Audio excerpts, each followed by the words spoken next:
ఉండాలి. అనకపోతే ఏం చేసేది శరణయ్యప్ప. రెండు చేతులు జోడించాలి.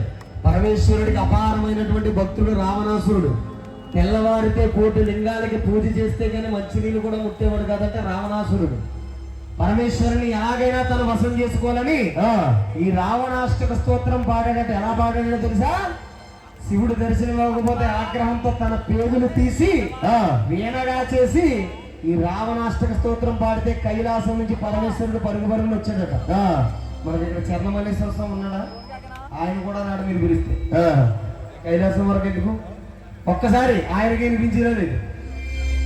ఇలా జోడించాలి అందరూ కూడా ఒక్కసారి పైకి. అగర్వ సర్వమంగళ